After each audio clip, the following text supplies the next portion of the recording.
Good morning, everybody. Good morning. That's gonna be one of the lights. So this is day 3. We got a later start than we wanted. We're helping out Marlene's dad a little bit. We're waiting actually to see when he needs my help. He's getting a new dishwasher in there. So part of our duties as moochers is help out whenever we can. And he helps us out with a ton of stuff too. So, you know, I'm always willing to do whatever he asks me. However, we need to go make another run to Home Depot today to get some more spray adhesive. We realize what we want to find is some spray adhesive that's low VOC, a little better for you, because it's going to be enclosed here a lot. And, you know, the better, greener stuff for you, the better off we'll be in the long run.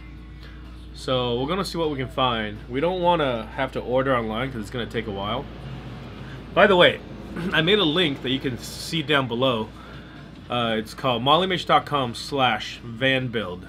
That'll have an ongoing list of everything that we buy, and also shows you what our budget is. Some of the stuff that we already have, it's not going to be in there.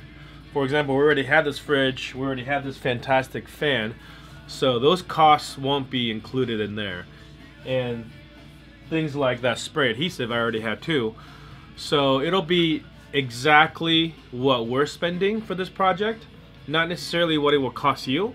It may cost you more, it may cost you less, depending on what you're able to reuse from your existing inventory of things. But hopefully that helps. And also I've listed all the items, where I bought it from, the purchase date, as well as the cost. And all the items have links if they're linkable to either Amazon or Home Depot or wherever I'm buying this stuff. And if it's Amazon, they're affiliate links. So if you click on that to go check it out, or whatever you make purchases, that'll help us in our channel, in our build, in our lifestyle. We appreciate if you do that. So let's go on to our plan for today. What we didn't get to yesterday was laying out the roof, and we're gonna do that. And what we also didn't get to is insulating part of these walls, and we're gonna try to get to that as well. We have the EPS foam that we use for the cab. We have a bunch of Reflectix, and also we have polyiso foam, the 1-inch stuff that we're going to use for back here. Our plan is to do that. There's some comments about insulation, why we're reusing the headliner, and also, you know, what order the insulation needs to go in. We appreciate all those. Keep them coming in. If you guys have suggestions and any of that stuff, it's much appreciated. Or if you have questions, let us know down below in the comments too. And by the way, if you're watching this video for the first time, or watching videos on our channel for the first time, go ahead and subscribe below if you want to follow our progress. And we're building this thing on the side of the street. We're literally parked on the road, or on the street that Marlene's parents lives at. They don't really have a driveway. They do, but it's kind of really slanted. Yeah. But even here, we're not level, so it's not a challenge yet, but I think it will become a challenge at some point when we need things to be level. We need to measure. So we'll see how that goes. We have leveling blocks that maybe we can use to kind of roll the van up to, just to keep it level in here when we have to like measure things out. You know, so far it's not been a problem, and all the stuff that we've done has been inside, and we do have a little space on the side of the slanted driveway that's flat that we can use to like cut pieces and measure things. I'm trying to keep everything clean on the outside, so nobody complains that we have a bunch of crap everywhere. Right, we're not laying stuff out. All the stuff so far has been inside, but that's gonna change probably as we go further along. So that said, yeah, let's get a move on today for today's build. Here's the 2 strategies. I say we start with these upper, like deep recesses. Okay. And we can cut a piece that fits exactly this size and stick it on there, and then use spray foam to fill in the space. Or we can cut 2 pieces and have them go in more, right? Because if you try to make one piece that's this tall, it's not going to fit. So if you cut 2 pieces, you can tuck that in there and tuck this down here, then just have a seam here. And then there's less to fill. Yeah, I think we should do that. Want to do that? And then we use butyl tape in between to help the squeak. In between those 2 pieces, if we're cutting 2. I wonder if see, part of the reason why we put Reflectix on that side, and then, that's really hot, and then the foam on this side is to have the Reflectix be stuck to this wall more uniformly and then have the foam stuck over it. But I see the advantage of having the Reflectix on this side and the foam on the other side, so you have a better heat barrier. Right, because Reflectix, when it's making full contact with a hot wall, like it could absorb some of that heat and bridge the heat over. But if you put foam there first, that'll act as a heat barrier, and then Reflectix behind that, so that Reflectix is not bridging any of the heat across. So maybe if we put butyl, the butyl can just go against here, but we already have this kill mat stuff. As long as we glue it, it's not going to move. It's not going to squeak. So Reflectix on that. Is it okay that we did that in the That's fine over there. Because we're going to stuff some more. There's still spaces on the side, and then there's more spaces underneath. So we can stuff more insulation in there. I don't know if we'll do Reflectix. We can do more. We can do another layer of Reflectix under if we want, or we can just find some other, like maybe denim denim insulation or wool insulation and just tuck it into all those recesses. I think it's gonna be fine. Like a lot of people don't even insulate that area. I don't want to take that headliner off ever again. No, we don't have to take it off. We just unclip the top and slide more stuff in. Okay. Unclipping the top will be easy. There's like 4 clips on top. That's easy to unclip. Then we don't have to do the bottom. So as long as we don't have to do that, then we can tuck more insulation in there. It's hot today. Yeah. Whew. Let's start with this area up here because we're not going to cut any windows up here. And the bottom. And then the bottom down there. Maybe we don't do it on both sides. When we measure this, we should just make twice as much because it's the same. So. Is it identical? It should be. Okay. All right, let's do it. Fold it in half.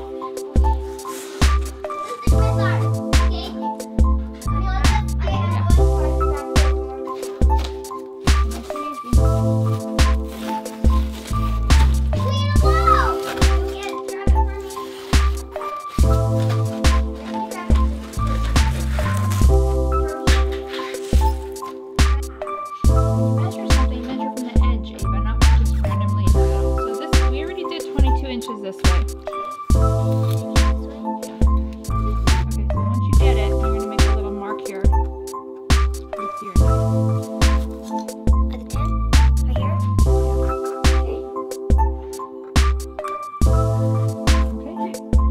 Okay. Nice and easy footage. Too fast. Hold it. Wait.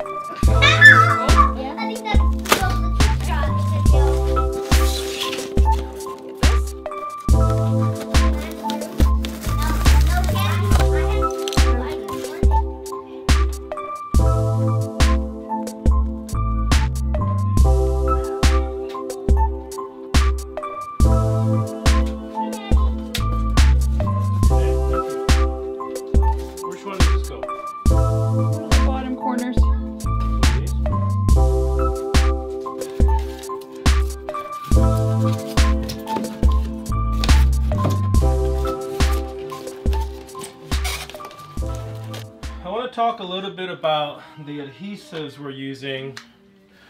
So I already had this can of 3M high strength 90 contact adhesive. This works pretty good, but there is a decent amount of volatile organic compounds. VOCs is what they're normally called. This product has almost as much as 55% VOC. So this could be kind of bad news for you if you don't want to have fumes and stuff in there. We used it to kind of seal that up there, but we're going to try to minimize the use of this, and instead we're going to use this Loctite foam board adhesive. So this is rated to be okay to be used on EPS foam, because some of the stuff would just eat right through the foam, the chemicals that are in there. So up there we're okay because we put the spray on the Reflectix and that sticks to the metal, and then on the EPS side there's a foil backing, so we spray this glue onto the foil backing and that's sticking to the Reflectix, so it's gonna be fine there. But the VOCs are just too high in this. We don't feel that comfortable doing it. Whereas this stuff, on the other hand, this has only 1% VOC by weight. So we're gonna see how this works, because the VOC content in this is much lower. And once this stuff dries and cures and it's foam board safe, so we can use it on both sides, we may switch this. And the tube of this is only like $4, $3 something or $4.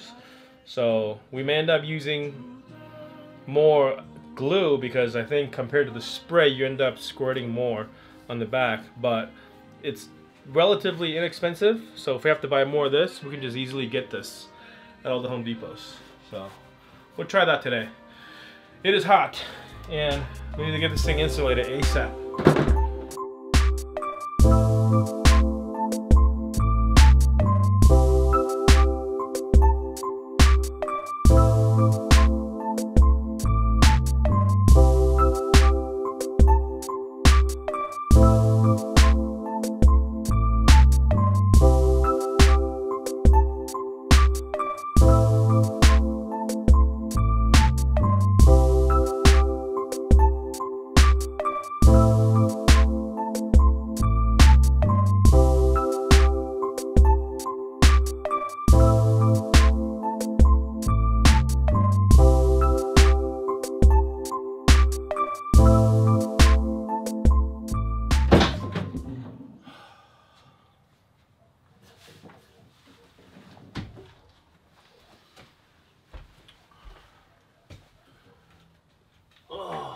You know what?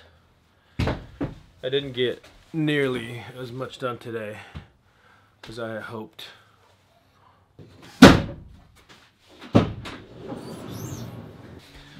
And this EPS foam, you know, this is pretty inexpensive stuff, but you know, it does definitely have its drawbacks. It's rigid, and it doesn't absorb water, so that's good. Those are good qualities. Has good R value. That's a good quality. It doesn't easily fill like all the spaces that you want to fill in the little crevices, so you're gonna have to do a lot of like cutting and stuffing. But we're trying to do this on the budget, so you know, things like lizard skin spray insulation and Thinsulate, 3M Thinsulate stuff. That stuff is costing, you know, to spray. Some of you guys recommended lizard skin, which I know of it, and I've seen some pretty amazing demonstrations of, you know, this guy has like, I think maybe their official YouTube video, has a electric skillet, half of it painted with Thinsulate, just millimeters thick, and they put ice cubes on it. On one side, the ice cube melts and evaporates. On the other side, the ice cube stays ice. Pretty amazing stuff, but you know, we're talking to spray Thinsulate on the roof, we're probably talking $300–400. I mean, to spray lizard skin on the roof. And then Thinsulate, to use that 3M stuff that people like, that's probably $800, not including whatever accessories that I might need for spraying, and Thinsulate is just buying and cutting. But you know, I think our plan will work. It's time consuming, and today was hot. Here in LA, today was almost 90 degrees, and being in an uninsulated van was pretty brutal. And also, you know, using some of these glues that we're using, that's pretty brutal too.